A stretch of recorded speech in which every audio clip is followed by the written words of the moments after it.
everybody, hope you're doing well and welcome back to another video. This is the introduction to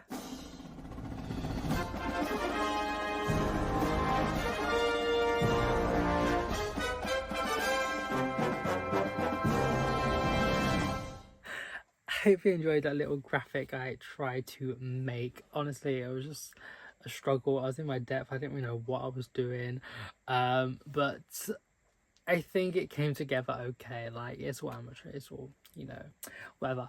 But this is the first video of my Bookish Euros 2025 series. I did a similar thing for the World Cup, and that lasted like 6 or so months. I think I started in like August and I didn't finish it until like the following like March or something. But hopefully that is not the case this time around, considering filming this I've already read 6 of the books. But this is just the introduction and like the set list, you know, the players, who's representing who, and yeah, so I absolutely loved watching the Euros 2025, and the Lionesses England won for the second time in a row. We kept her trophy secure.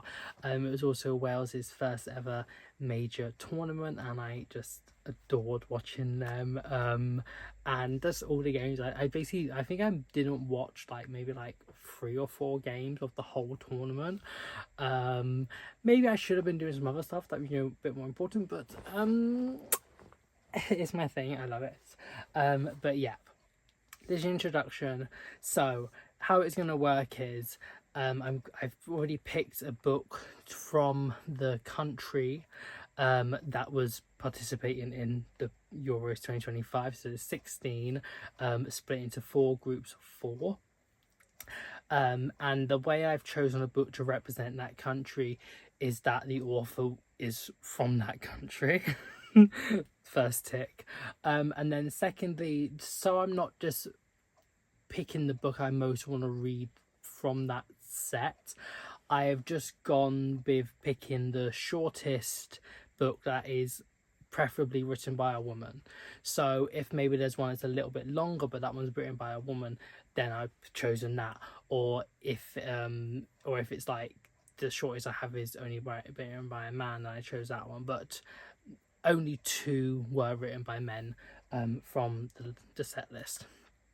And I chose the shortest because I didn't want it to be like the Bookish World Cup that went on for months and months. I want to try and get this done by like the end of September at the latest, hopefully. Another rule is that the books chosen were all kind of from the literary genre, or sort of as close as I can be for what I had available, just because it's my preferred genre and it is primarily what I have in the translated realm of books.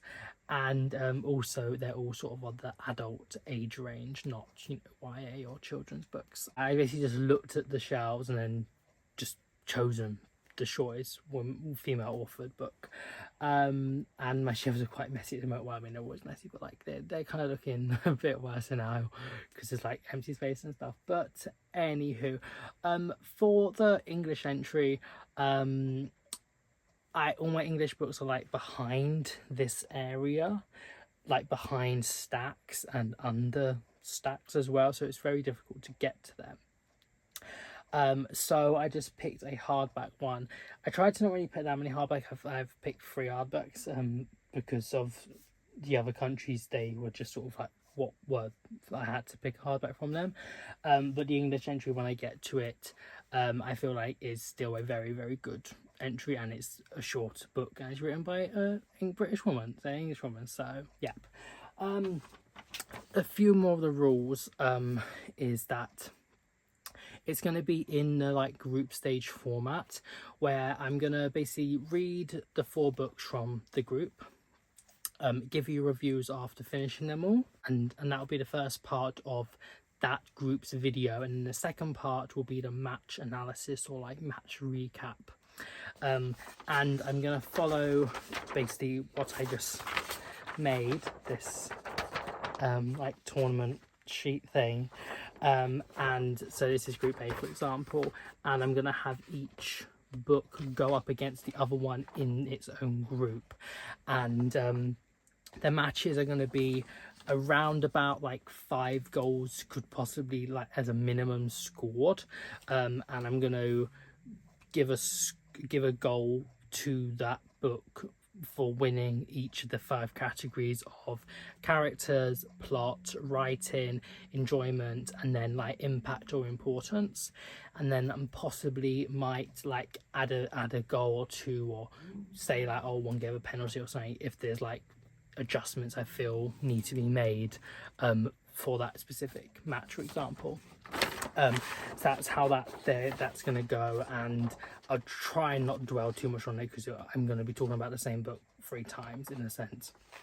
And then this bit is where I'm going to tally up the points and also the goal advantage, so that's like how many they scored minus the ones that were scored against them, to see which are the winner and the runner-up from each 4 group, and then they go forward to the quarterfinals, semi-final, and to the grand final of the Bookish Euros 2025. So that's how that's going to work. I think that's all I have for the rules of the game, basically, or the series. I haven't come across it yet, but I was thinking possibly if I just do not want to read this book, because I had some in the Bookish World Cup, there were some books I just did not want to read at all. I was just like really just hated them. So if I do come across that whilst reading through these, I may possibly have like a substitution sort of system where I can sub a different book in, obviously from the same country.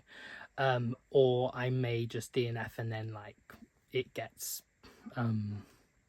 like withdrawn from the competition. I don't really know. But without further ado, let's get to the team sheets, and these are all the books. Look how colourful and short and nice they all look. And I just will go through each group, the country that is part of the group, the book, the author, and the translator. For group A, we have the hosts, who were incredible, by the way. I loved watching them. Imam Benny, oh my god, I cannot wait to see her at Man City. Stop talking, that is talk for the actual games.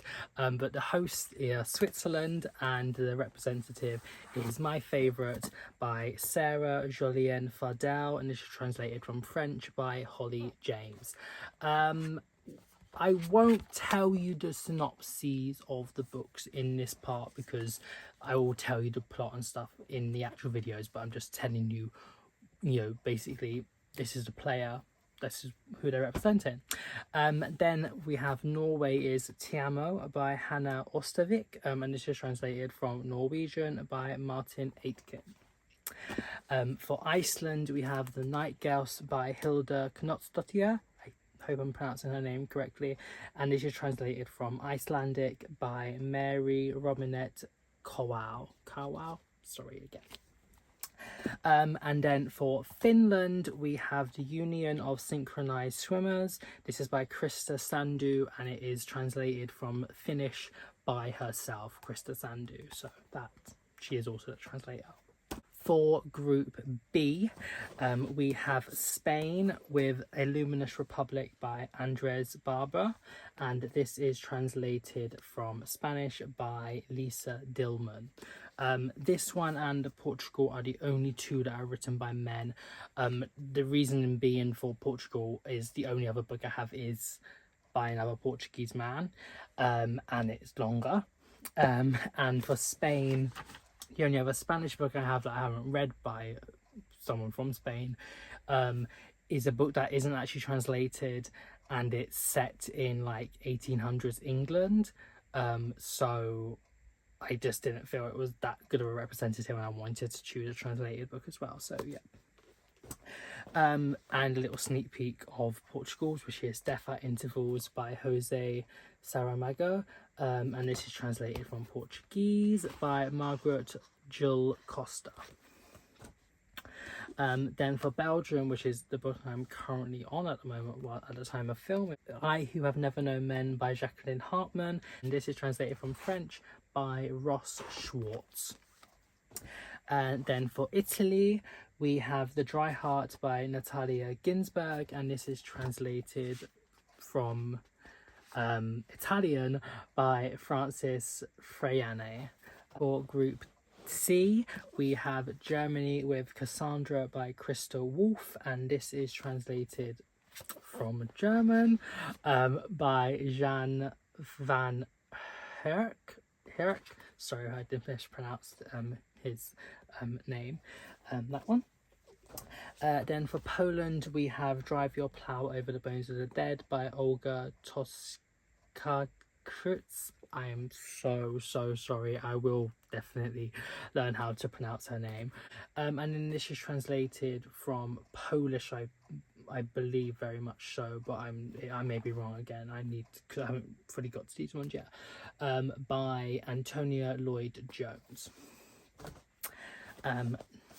Then Denmark, we have The Employees, a workplace novel of the 22nd century by Olga Rave, and it is translated from Danish by Martin Aitken.